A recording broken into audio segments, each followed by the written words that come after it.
En el nombre del Padre, y del Hijo, y del Espíritu Santo. Amén. Ven, Espíritu Santo, llena los corazones de tus fieles y enciéndenos el fuego de tu amor. Envía, Señor, tu Espíritu, y todo será creado, y se renovará la faz de la tierra. Espíritu Santo, fuente de luz, ilumínenos. En el nombre del Padre, y del Hijo, y del Espíritu Santo. Amén.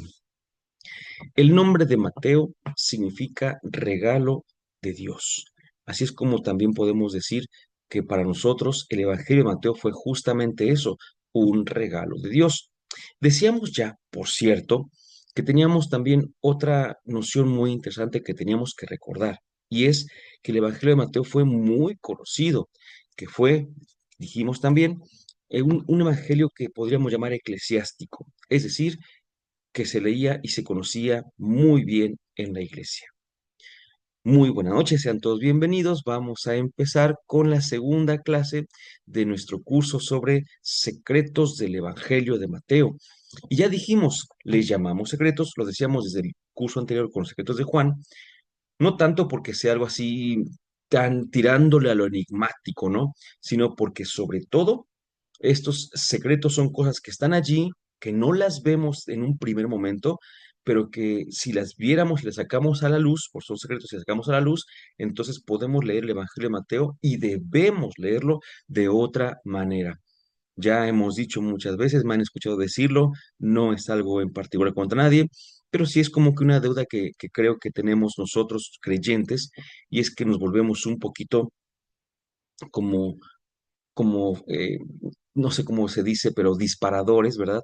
De citas. Así como que si acaso tenemos una cita por aquí, la disparamos, la disparamos, la disparamos, y lo mismo ponemos una cita sapiencial, la aventamos junto a una cita histórica y la lanzamos junto a una cita poética, y como si todas las citas tuvieran el mismo género literario. Y no es así, no es así.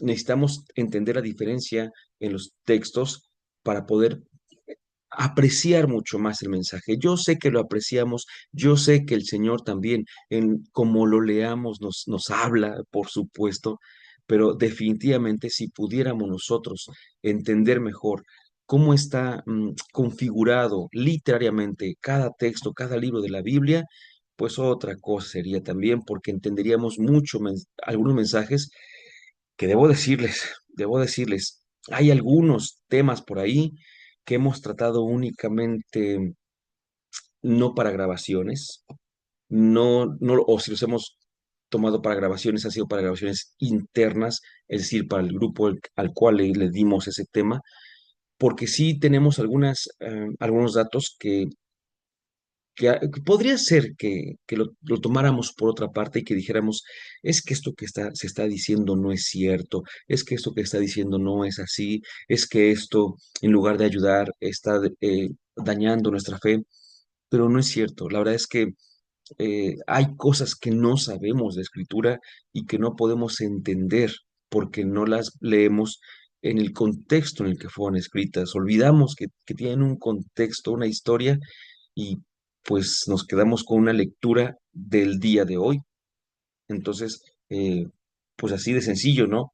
A lo mejor leo la Biblia y bueno, leo una palabra y para mí esa palabra tiene un significado el día de hoy, y resulta que en aquel tiempo que escribió tenía otro significado.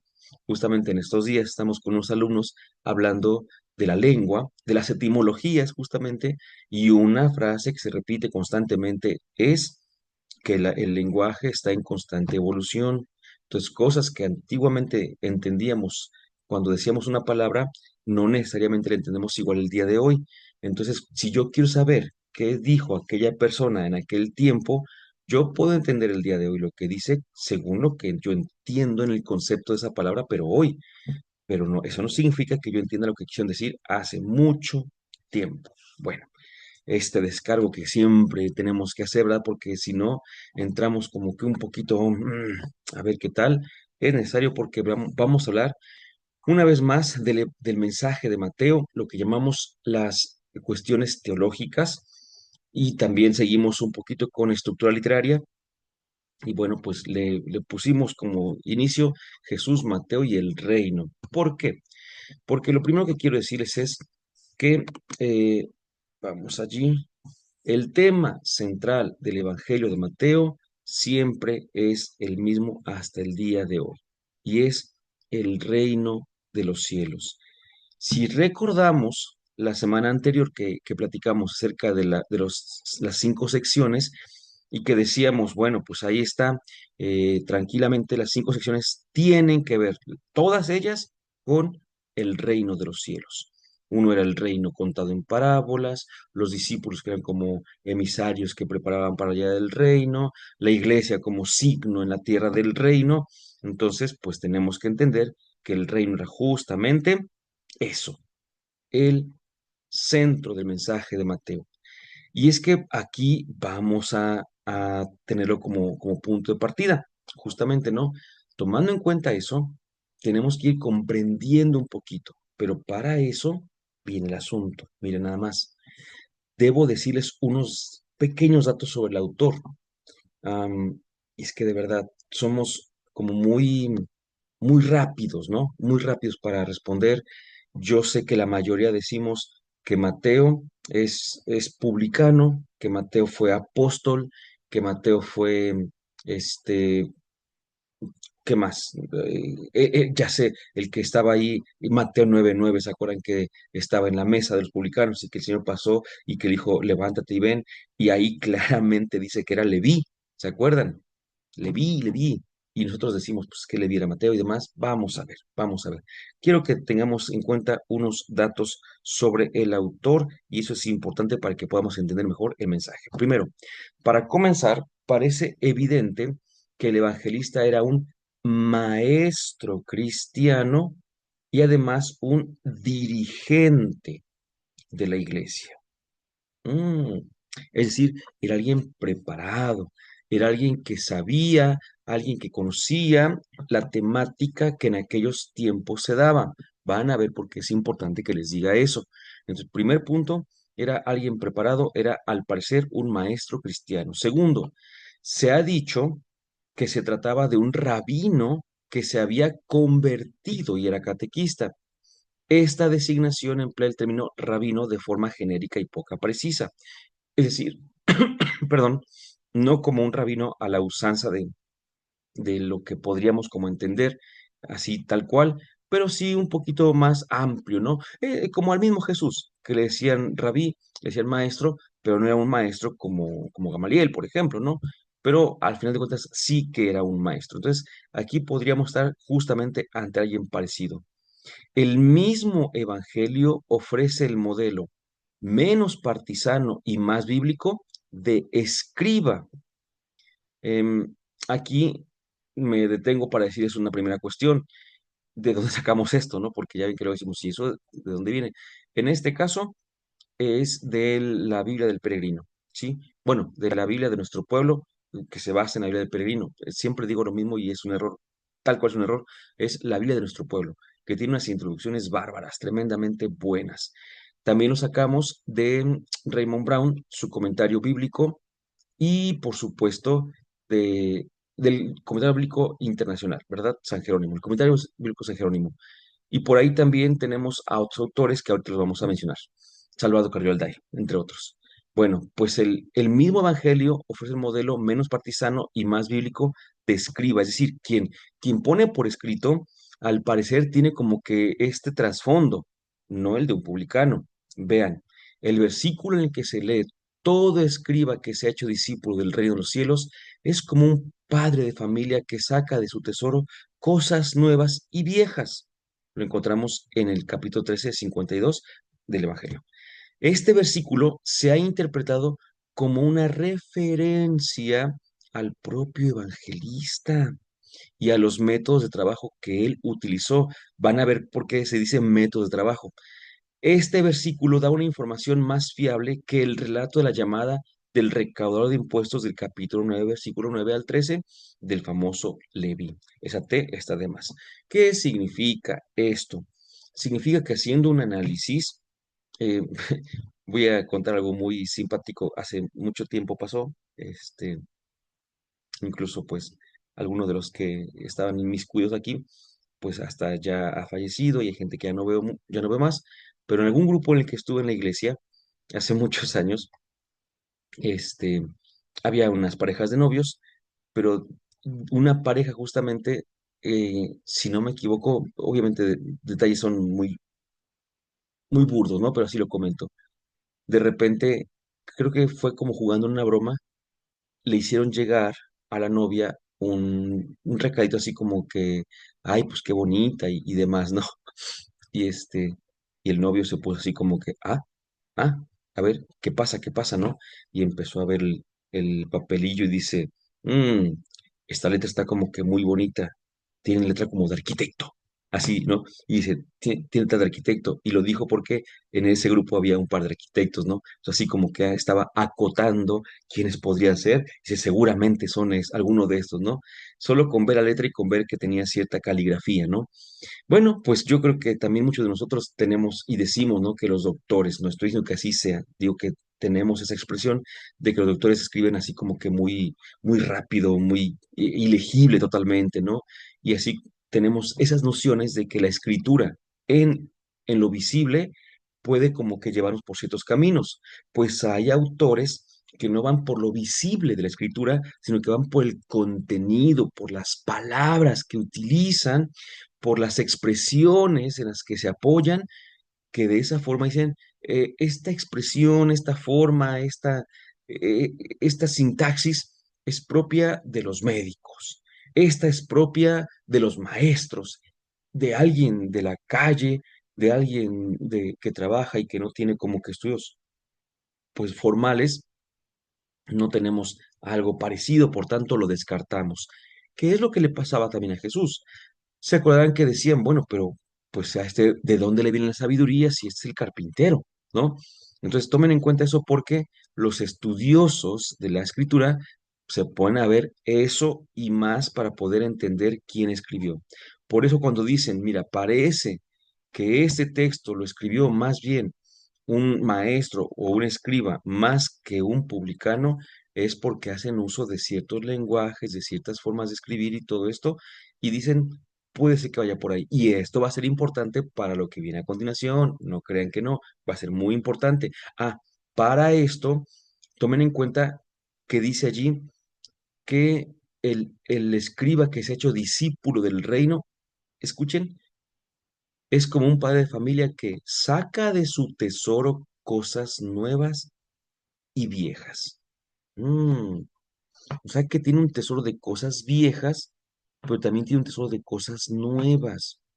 Tómenlo en cuenta porque el Evangelio de Mateo, aquí es donde yo digo que los cuatro evangelios se parecen. Es decir, lo que dice Mateo también lo dice Juan. Cada quien en su estilo bien diferente, pero dicen lo mismo.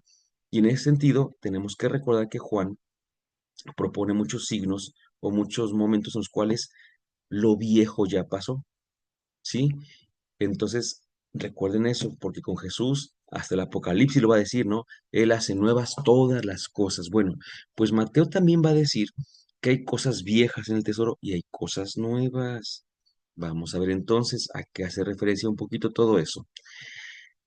Mateo entonces nos va a representar eh, en su teología. Representa la manifestación del poder divino y la autoridad de Jesús como Mesías y como verdadero intérprete de la ley. Ahorita lo explico. Destacando su papel como líder reconciliador y el reino de los cielos como gran tema central. Recordemos que el reino es el centro, primer punto. Ahora, viene el asunto importante. Dice que para Mateo, su evangelio se va a presentar la divinidad de Jesús, la versión de su poder divino y la autoridad como Mesías y como verdadero intérprete de la ley. Aquí es donde ya empezamos a ver qué es lo viejo y qué es lo nuevo. Recordemos que en el capítulo quinto de Mateo, en el discurso inaugural de Jesús, el de las bienaventuranzas, Jesús dice más que de las puras bienaventuranzas. No olviden eso, porque a veces decimos el discurso inaugural, sermón del monte. Sí, es el sermón del monte, pero viene más que las puras bienaventuranzas. Y entre otras cosas vienen asuntos que tienen que ver con la ley. Dice 5:17, yo no he venido a abolir la ley, como diciendo, hay algo que permanece. Pero dice, pero he venido a darle como su perfecto cumplimiento, como llevarla a su perfección. Entonces, así como hay algo que permanece, así también habrá cierta novedad. ¿M? Y en ese momento, la mayoría de la gente dice, es que Jesús no vino a quitar la ley. No, pero tampoco a dejarla igual. Porque ustedes recuerdan otra frase de Jesús ahí mismo, en ese discurso que dice el Señor, han oído que se dijo, pero yo les digo. O sea, sí está bien aquello, pero lo que yo le voy a decir está más alto todavía. O sea, por una parte es una novedad, pero por otra parte dice es el auténtico, el verdadero intérprete de la ley.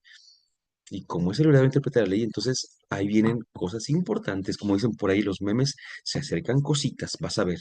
Segundo, por ello, debemos decir que está estructurado alrededor del tema del reino de los cielos. Ya lo dijimos varias veces, pero bueno, que se manifiesta, lo recordamos, en 5 discursos alternados con narraciones. Eso lo dijimos ya. Subraya la reconciliación, ojo, ojo, ojo, entre judíos y gentiles y también la fe en Jesús como Mesías y, una vez más, la verdadera interpretación de la ley. Mateo presenta a Jesús como el heraldo, el mensajero, vaya, del reino, el mediador de la salvación y el modelo de liderazgo para su comunidad, porque Mateo ya tiene un evangelio que tiende a lo comunitario, primer punto. Pero vean esto que ha dicho al principio, bueno, después de los discursos, dice que subraya la reconciliación entre judíos y gentiles. ¿Qué es eso? ¿Qué es eso? Historia, vamos a la historia. Recordemos que los judíos siempre se han, bueno, sí lo fue, sí lo son como tal, ¿no? Pero hay que entender qué es lo que son.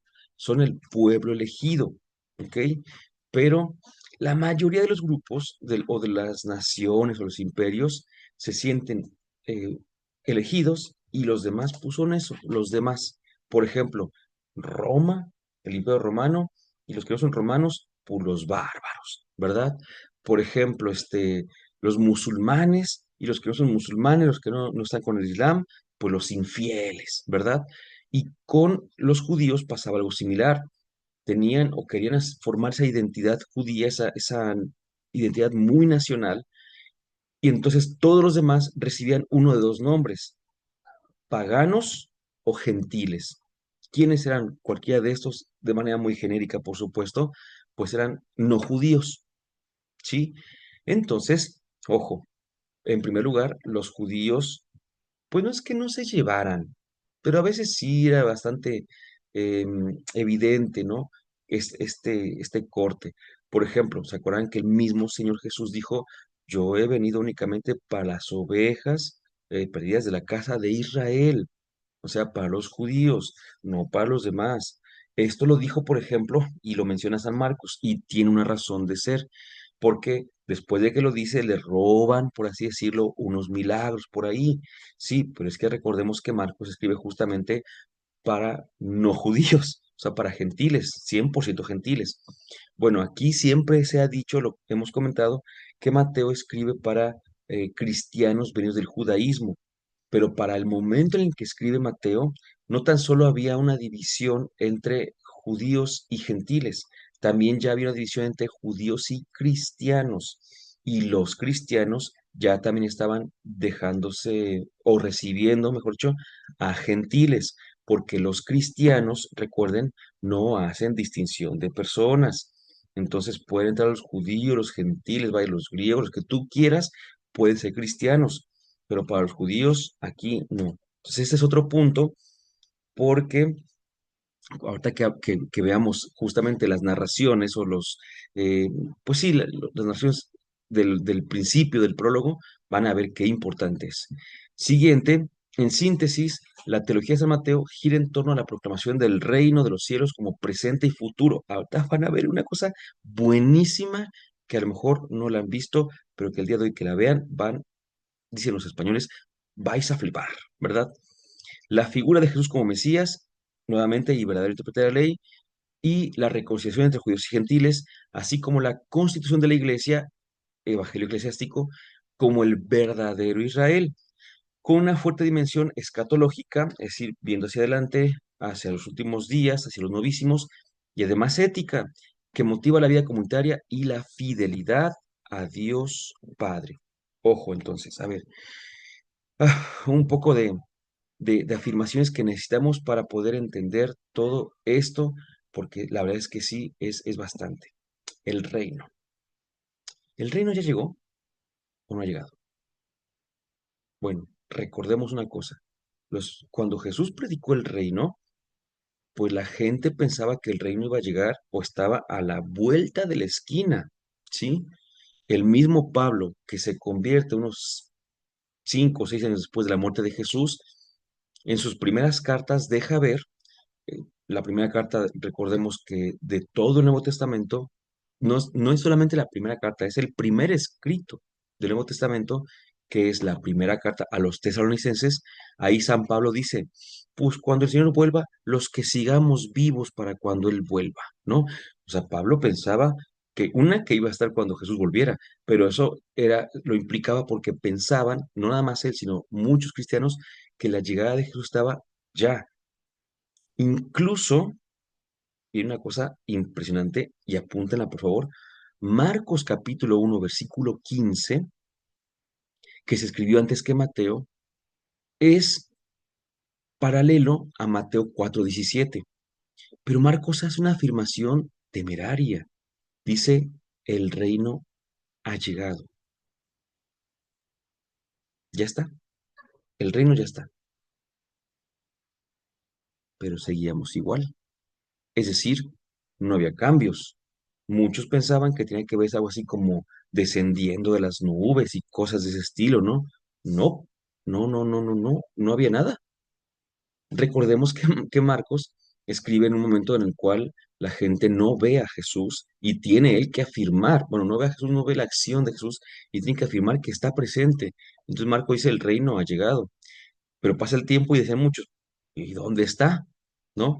Entonces, revisen sus Biblias, les recomiendo que revisen la Biblia de Jerusalén, si es que la tienen, y vean el paralelo de Mateo 4:17, y no dice que el reino ha llegado, dice que el reino está cerca, ¿sí? Le cambia un poquito justamente por eso. Es decir, se habla del reino en presente porque Jesús ya llegó. De hecho, muchos así lo hemos dicho, el reino es una persona, el reino es Jesús. Cuando Jesús habla del reino, está hablando de su misma presencia que pone a Dios delante de nosotros y que nos pone a nosotros delante de Dios. Y si alguien duda que Jesús se identifica con el reino, se las pongo muy fácil, muy, muy fácil. Imagínate que yo les digo, oye, vendo carros y es el mejor carro, ¿no? Te voy a dar todos los detalles de este carro. Ahora, ¿sabes qué? Me voy a ir, pero porfas, tienes que vender este carro. Y entonces me voy y llega alguien y quiere vender el carro, por supuesto, ¿no? Porque fue la indicación que yo le dije. ¿De qué hablaría? Pues del carro, efectivamente. Escuchen esto, por favor, pongan mucha atención. Jesús habla del reino. Hagan de cuenta que el reino es el carro. Habla del reino, habla del reino. Y cuando se va, dice, proclamen lo que les he enseñado. ¿Sí? ¿Y de qué hablan los discípulos y los apóstoles? ¿Del reino? No, hablan de Jesús, porque ellos entendieron que Jesús era el reino, ¿verdad? En ese sentido, es el punto más importante para cuando pensemos en esto. No obstante, hay otra forma de entender el reino, no de manera personal, es decir, en una persona como Jesús, sino también de manera ética, es decir, como un estilo de vida. Pero entonces, si Jesús es el reino, Jesús ya llegó, el reino ya está aquí, pero no está en plenitud. Por tanto, el reino todavía tiene que llegar. ¿Sí? Bueno, entonces ahí está. Pues recuerden que ya el Evangelio de Mateo tiene sus antecedentes en un maestro judío, ciertos destinatarios también judíos, pero también tomando en cuenta la reconciliación con los no judíos. Tómenlo en cuenta, porque el día de hoy vamos a tratar el prólogo de este Evangelio. Para la siguiente, primero Dios, trataremos narraciones originales ahí, por ahí de Mateo en los discursos y el último día, primero Dios, hablaremos del epílogo de Mateo. buenísimo también, por cierto, pero bueno. Y esta sección es original. ¿Se acuerdan? Es original de Mateo. Ya lo habíamos dicho. ¿Por qué? Lo dijimos al principio, porque Marcos nos presenta un libro, dijimos, y Mateo lo que hace es a este libro cortarlo en 5 secciones y a cada sección acomodarla de la misma manera. Entonces ya las hizo, pero bueno, para presentarlas hace un prólogo. Y en este prólogo son los primeros 2 capítulos. Y los 2 primeros capítulos nos tratan 3 grandes secciones. Bueno, tratan del origen y el nacimiento de Jesús, pero en primer lugar nos hablan de la genealogía de Jesús. En segundo lugar, de la anunciación a José, no a María. Y en tercer lugar, nos habla de los magos de Oriente. Y los tres tienen esa, se le llama leitmotiv, ese mismo motivo líder, motivo guía o esa misma intención, ¿sí? Los evangelios entonces, bueno, perdón, los relatos de este evangelio tienen la misma intención, tratar de responder quién es Jesús, para empezar, del que te vamos a hablar, porque ya había así como cuando leían el Evangelio de Marcos, se quedaban con ciertas dudas, porque decían eso, ¿no? Bueno, lo conocemos de cuando se fue a bautizar, y ya que se fue a bautizar, empezó a predicar, y después de que predicó, pues ya tenía una predicación ya más abierta, ¿no? Ok, pero ¿de dónde venía? ¿Quién era ese? Y entonces aquí hay que entender una cosa, por la cual les digo que luego este, tenemos como que cierta, voy a llamar así, pero no es juicio, como que cierta cerrazón ante algunas afirmaciones teológicas. Y es que Mateo no nos quiere contar la infancia de Jesús.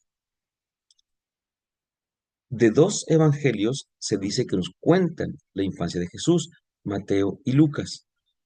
Pero si tú las ves, no tienen nada que ver esas infancias, ¿no? Entonces dicen, pero ¿por qué entonces cuenta Mateo? Bueno, usualmente decimos lo siguiente con otros textos. Decimos, Mateo no quiere contar tal cosa, Lucas no quiere contar tal cosa, Juan no quiere contar tal cosa, simplemente porque no sabían cómo había sido. En realidad, aquí, aunque es muy probable que no supieran cómo había sido, podría ser que sí. Así que en realidad aquí no puedo decir eso que siempre digo, que es por qué afirmamos que Mateo no cuenta la infancia de Jesús como históricamente fue, porque no sabía que así había sido. No, el día de hoy tendríamos que decir, ¿por qué decimos que Mateo no cuenta la historia de Jesús, la infancia de Jesús como históricamente fue? Y la respuesta es porque Mateo quería presentarnos a Jesús desde el principio. Recuerden eso, ya lo hemos dicho y lo dijimos con Lucas, lo repetimos hoy, porque solamente así podemos entender esa belleza increíble. Mateo no escribió para que Jesús hiciera sus memorias y después Jesús viejito dijera, ay, sí, me acuerdo cuando los magos vinieron desde Oriente.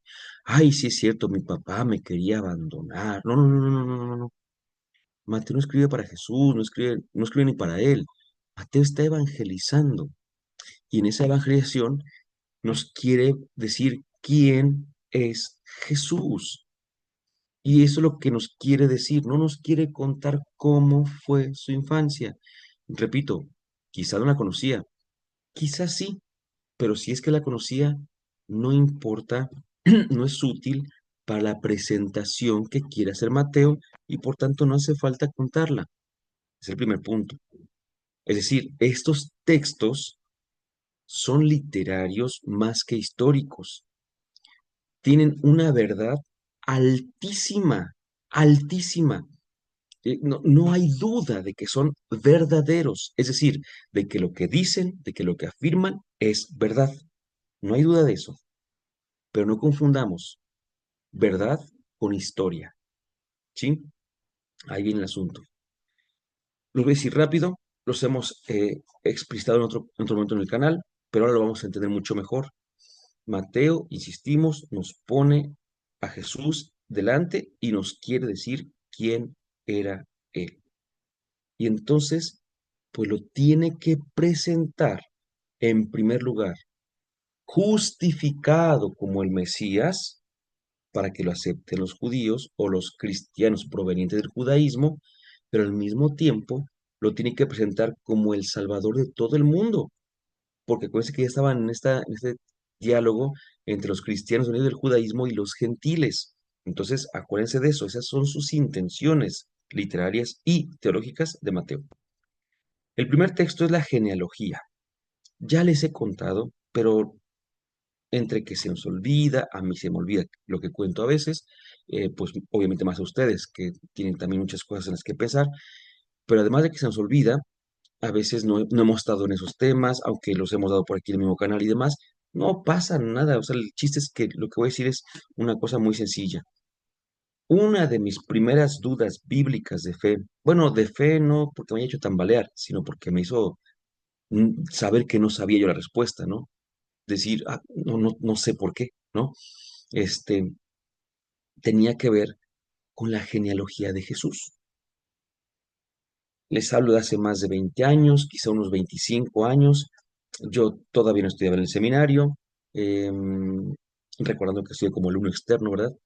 Y me acuerdo mucho que rentábamos computadoras, porque no teníamos el internet en casa como ahora se tiene, y me acuerdo mucho que buscaba cantidad increíble de artículos. Pero como en aquel entonces tampoco teníamos USBs, sino que lo que usábamos todos en aquel tiempo eran los famosos disquetes, y nada más les cabía 1.44 megas. El día de hoy no es nada, o sea, no se puede. Recuerdo mucho que yo iba, rentaba la computadora, buscaba, ya tenía yo unas páginas, ya conocía ciertas páginas, me metía, buscaba también algunos autores, pero a veces nada más era por temas, buscaba el tema y lo veía yo interesante y lo guardaba no como hoja completa, como página completa de internet, sino simplemente como texto. Entonces luego ya llegaba a casa y ahí me ven teniendo que darle formato a todos los artículos que había descargado, uno tras otro, así, hasta que me hacía unos bonchotes como unos libros, y ahí me ven después, leyendo, porque eran pues mis fuentes en ese momento, ¿no?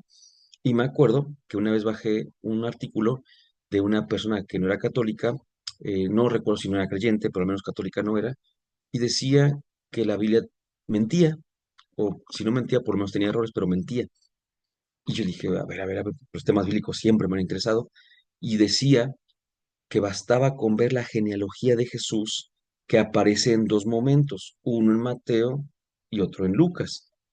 Y ponía ahí, decía, bueno, pues José engendró de María a Jesús, dice San Mateo, pero dice San Lucas, se creía que Jesús era hijo de José. Bueno, ahí va, ¿no? Y empieza a mencionar los nombres, y desde el tercer nombre ya se amoló la cosa, ya no es el mismo. Algunos se parecen, otros nada que ver, y empieza a ir, dices, no, son totalmente diferentes. ¿Cuándo podríamos afirmar que esas genealogías están equivocadas o que la Biblia tiene errores o que la Biblia está mintiendo? Pues cuando no entendemos qué son las genealogías en la Biblia. A diferencia de nosotros, yo siempre, no sé por qué, no sé por qué, pero siempre que pienso en genealogía, se me viene a la mente el árbol genealógico, que se acuerdan que es donde ponemos ahí papá, mamá, y de aquí salimos mis hermanos y yo, y de por aquí otros y así, ¿no?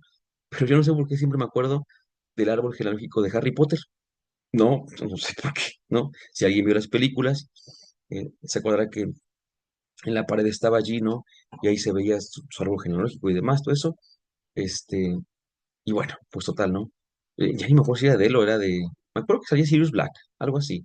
Ya ni me acuerdo, pero pues algo así. O sea, en mi mente está como que, digo genealogía y entiendo así como que es el primo, acá es el otro primo, son primos, pues están en la misma línea, pero si está arriba es el tío y es el sobrino, si está más arriba es tío abuelo y ese es el sobrino nieto, y si están, así, ¿no? Bueno, pues sí, porque esa es la mentalidad que tenemos nosotros. Yo no podría decir eh, que soy hijo mm, y menciono el nombre de mi bisabuelo, ¿no? Por ejemplo, eh, porque si a mí me dicen, yo soy hijo de mi padre, ¿no? De mi padre, de mi madre, pero así como mencionar a otras personas como que se me hace un poco, a mí, no tan aceptable, ¿no? Puede que algunos sí lo acepten, pero de manera ordinaria la genealogía es directa. Y pues de hecho, si han visto alguna genealogía por ahí de esos árboles genealógicos, ponen fulanito y fulanita tuvieron a perenganito, pero el mismo fulanito con otra fulanita tuvo otro por acá. O sea, y tienen que poner de quién es. O sea, si yo pongo que fulanito y fulanita son papás del primero y el otro es nada más hijo de fulanito, no lo puedo poner como hijo de los dos, porque en mi mente no cabe, porque eso no es verdad, decimos, ¿no?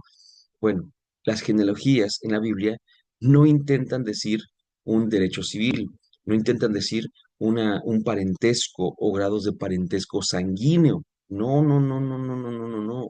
Olvídense, las genealogías están puestas en la Biblia para obtener un derecho divino, un derecho teológico, un derecho de fe, no un derecho civil, ¿sí? Aquí en la Biblia entonces se habla de parientes, pero nunca se entiende tan a la ligera como nosotros o tan literal como nosotros, ¿no? O sea, no, no, por eso es una de las primeras cosas que luego tendemos a equivocarnos, porque no es así.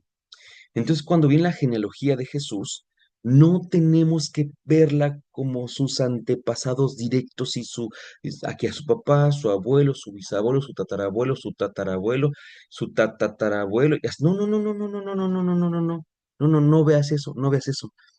Y de hecho, el mismo texto te lo va poniendo. Em, voy a hacer un nada más para obtener la Biblia rápidamente.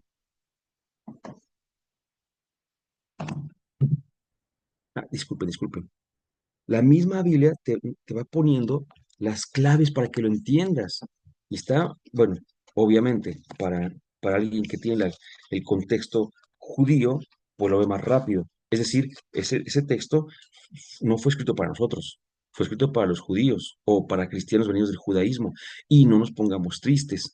Yo luego suelo decirles, es que la Biblia no fue escrita para nosotros, o empiezo por mí, la Biblia no fue escrita para mí, ¿no?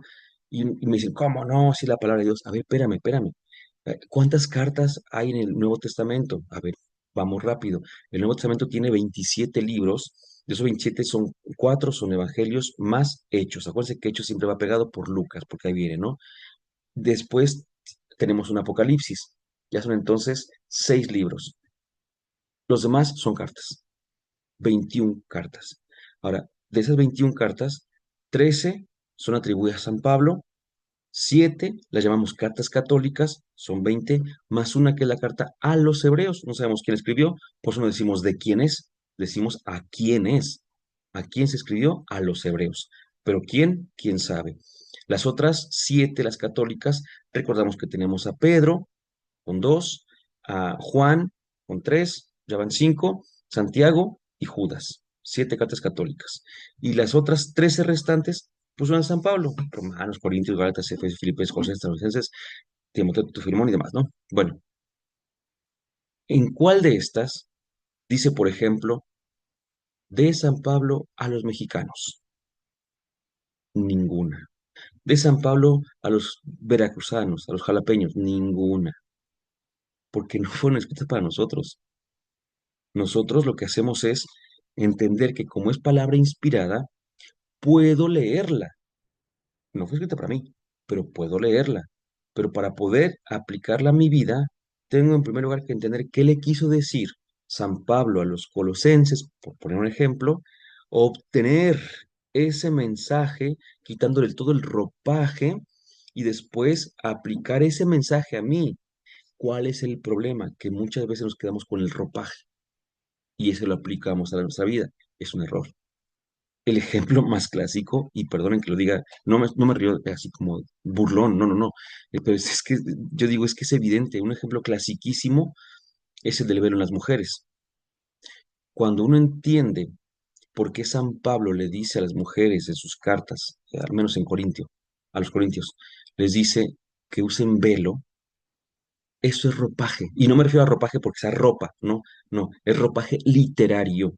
Entonces yo tengo que sacar el por qué les dice eso y me quedo con eso, pero no con el ropaje. no con lo de arribita, lo superficial.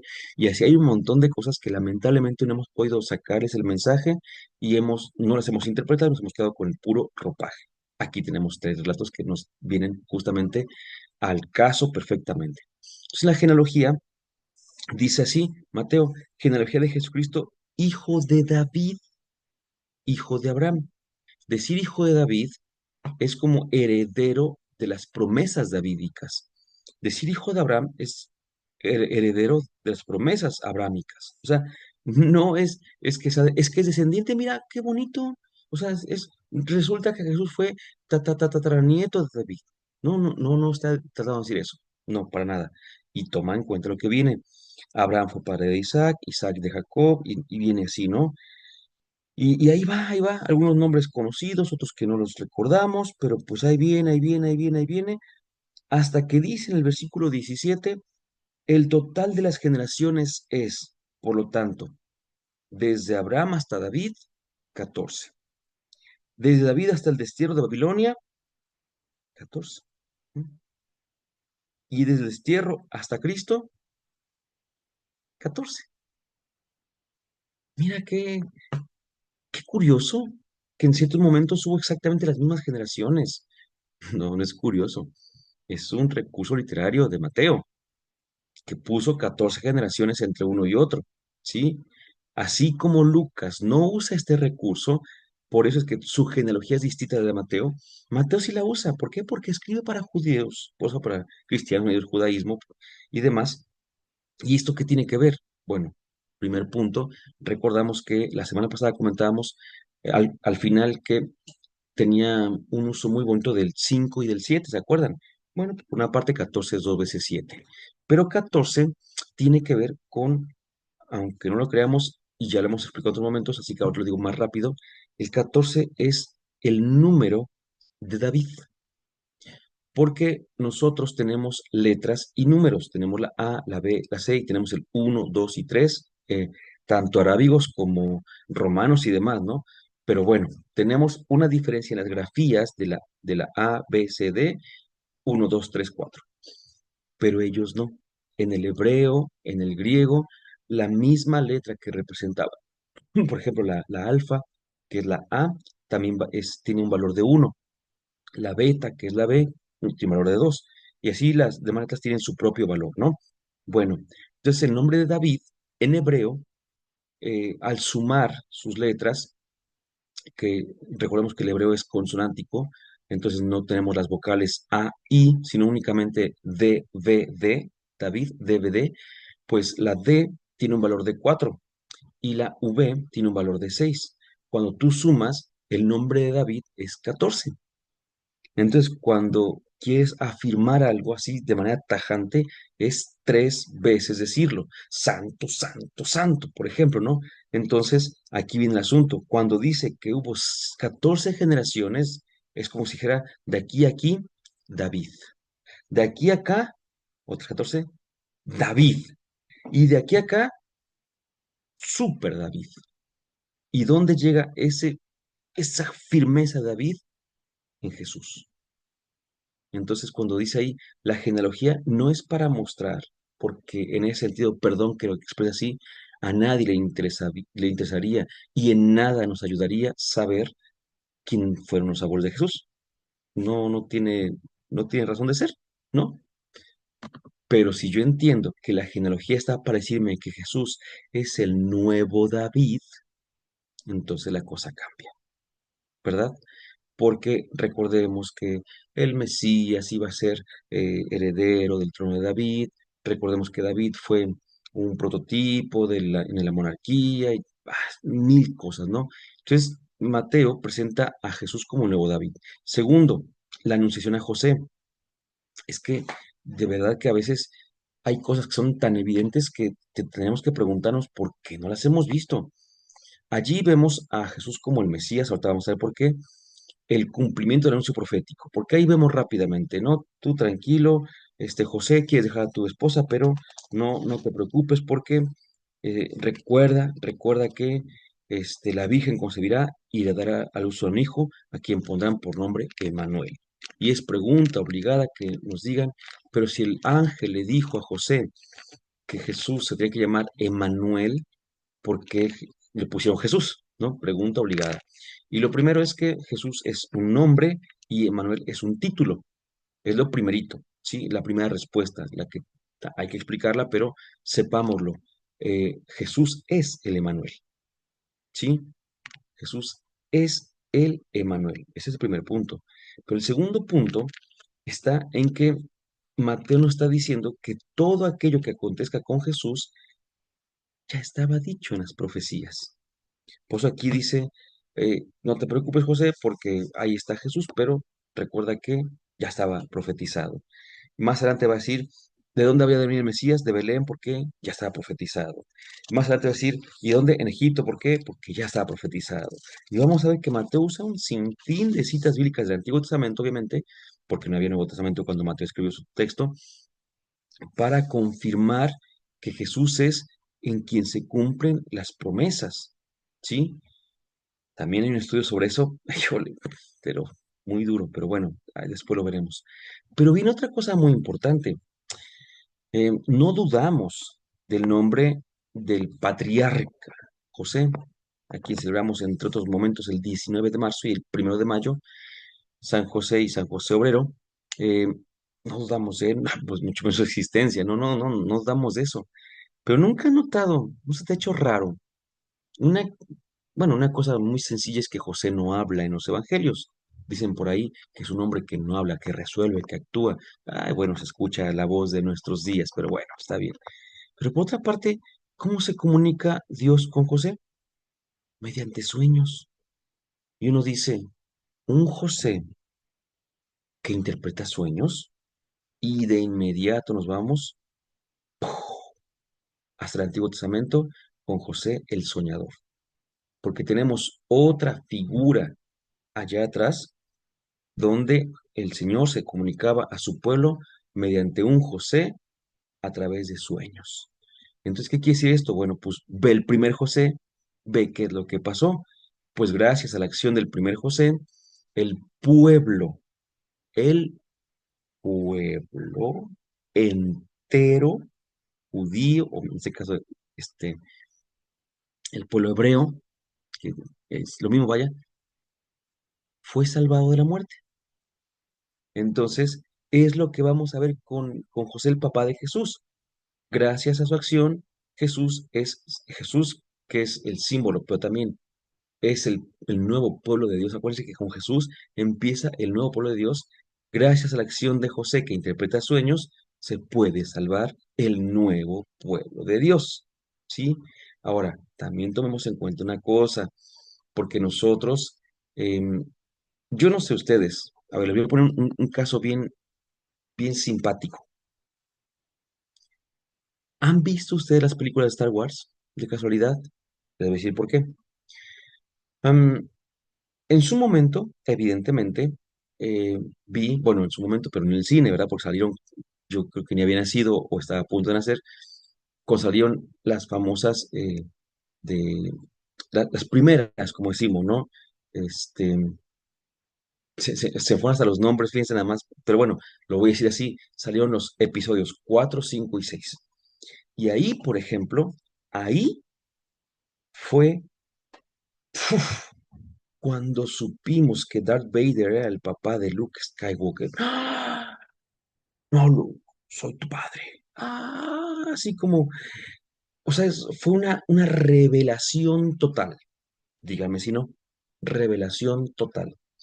Tiempo después, 20 y tantitos años después, salen la otra trilogía que de hecho eran una precuela, iba antes de, y en estas nos damos cuenta quién era Darth Vader. Lo vimos crecer desde chiquillo, lo queríamos, nos caía bien, luego nos cayó un poquito mal por todo lo que hizo, y nos dimos cuenta de que él era el papá de Luke y de Leia. Yo te pregunto, si hubiéramos visto, porque sabemos que George Lucas tuvo que elegir cuáles películas le iban a producir, porque eligieron que todas no. Si George Lucas hubiese puesto la trilogía, los episodios uno, 2 y 3 antes en los setentas y ochentas y que en los 2000, 99, 2000 pusiera episodios 4, 5 y 6, te pregunto así muy sencillo, ¿crees que hubiera tenido el mismo impacto la declaración que le hizo Darth Vader a Luke Skywalker de que él era su padre? Pues no, no iba a tener el mismo impacto. ¿Por qué? Porque ya sabíamos y todo eso, ¿no? O sea, como que esa parte, dices, hay cosas que hubieran perdido todo el momento así, pero porque ya sabíamos, ¿no? Bueno, ya había otros detalles por ahí, pero ¿qué quiero decir con esto? Que si nosotros nos valemos de ordenar cronológicamente las cosas, pues pierden sentido. Pues les puedo asegurar que ustedes y yo, en primer lugar yo, por supuesto, hemos desordenado porque hemos querido ordenar. ¿Qué hemos desordenado? Pues si ustedes se dan cuenta, díganme si no, cuando leemos que lo engendrado en María es obra del Espíritu Santo, decimos, sí es cierto, porque el ángel se le apareció a María. Sí, pero recuerda lo que te voy a decir en este momento, que cuando se escribió el Evangelio de Mateo, no había Evangelio de Lucas. Entonces, cuando se dijo que José tenía dudas, nadie sabía nada de la anunciación de Lucas 1:26 en adelante, hasta el 38. Nadie sabía nada de eso. ¿Sí? Solamente lo que dice Mateo es lo único que sabíamos. Así que este texto, así también llamamos la anunciación, pero a José. Y es una anunciación no diferente, sí complementaria, pero que tiene lo propio, lo suyo, lo que le interesa a Mateo. ¿Y qué le interesa a Mateo? La mirada del varón, porque recordemos que Mateo escribe para los cristianos medio del judaísmo y allí era importante el varón, no la mujer. Por eso es que se le anuncia a Mateo, perdón, a José, no a María, cosa que después viene Lucas, pero como Lucas no escribe para judíos y escribe para griegos y todo esto, pues Lucas no tiene ningún problema con decirle, "Ah, pero no pasa nada, le ponemos que le anunció el ángel a la mamá de Jesús, a María, y se acabó. Pero entonces aquí con José lo que vemos es el anuncio del cumplimiento profético, donde la Virgen va a concebir y dar a luz un hijo. Entonces es como, uno, Jesús es judío a morir. Dos, Jesús es el cumplimiento de las promesas proféticas. Y tres, los magos de Oriente va a enlazar dos ideas y con estas vamos a concluir. Primera idea, Jesús no va a dejar de ser judío. Tal no va a dejar de ser judío, escuchen esto, que Mateo lo presenta como el nuevo Moisés. Ya no nada más como el nuevo David, ya no nada más como el nuevo pueblo de Israel salvado por José el soñador, ahora lo presenta como el nuevo Moisés. ¿Y cómo sabemos? Muy sencillo, cuando nace Jesús, eh, el gobernante, bueno, cuando nace un niño que estaba destinado a liberar al pueblo, porque me lo acaban de decir, el gobernante se siente intimidado, cree que va a perder su trono y entonces lo quiere matar y como no sabe quién es, entonces manda a matar a un montón de niños, pero el niño milagrosamente se salva yéndose para Egipto. Pues esa estructura literaria se la puedes poner a Moisés o a Jesús. Lo que hizo Mateo fue tomar esa estructura literaria de la vida de Moisés y aplicarla a la vida de Jesús para decir una verdad, que Jesús es el libertador, el salvador del pueblo. Esa es la verdad. Mateo no quería decirnos ni que le habían traído oro, incienso y mirra, no quería decirnos ni que ya estaba grandecito el niño porque tenía por lo menos unos 2 años, no acaba de nacer, no quería decirnos nada de eso. Mateo quería decirnos que Jesús era el Salvador, el libertador del pueblo, así como lo había sido Moisés. Y por último, de últimos, entonces, ya para finalizar, los magos representan al pueblo cristiano, no judío. Y esto, de hecho, es bien bonito porque en nuestra iglesia, cuando celebramos la fiesta de la Epifanía, recordemos que la celebramos entre otras, como que entre varios momentos, ¿no? El bautismo, en la matanza de los inocentes, también celebramos un poquito la Epifanía, pero más bien pegado con esto, en el famoso Día de Reyes, ¿verdad? Y también en las bodas de Caná. Todo esto lo tenemos en la fiesta de la Epifanía porque es cuando Jesús se manifiesta. En las bodas de Caná, recordemos que, por ejemplo, dice que Jesús se manifestó a sus discípulos, pero sus discípulos son judíos, y en los magos de Oriente, Jesús se manifiesta a los que vienen desde lejos, a los que no son judíos. Entonces, ¿qué nos quería decir Mateo? Al principio no quería contarnos cómo había sido la infancia de Jesús, las peripecias de estos momentos, ni sus abuelitos y abuelitas. Lo que nos quería contar Mateo es que Jesús es el nuevo David, descendiente del trono y por tanto también descendiente de la promesa, en quien se habían cumplido justamente las promesas hechas desde los primeros padres, desde los patriarcas, y en quien, por cierto, era el libertador del pueblo, no tan solo del pueblo judío, hebreo o israelita, como quieran decirlo, tienen sus acepciones, sino el Mesías que iba a salvar a todos. Y esto porque, como decíamos al principio, ya se estaba dando por ahí también una, eh, una sintonía mejor entre los cristianos venidos del judaísmo y los paganos. La salvación es para todos. Dulce Madre, no te alejes, tu vida a nosotros no partes. Ven con nosotros a todas partes y nunca solo nos dejes. Ya que nos proteges tanto como la de la Madre, haz que nos diga el Padre, el Hijo y el Espíritu Santo. Amén.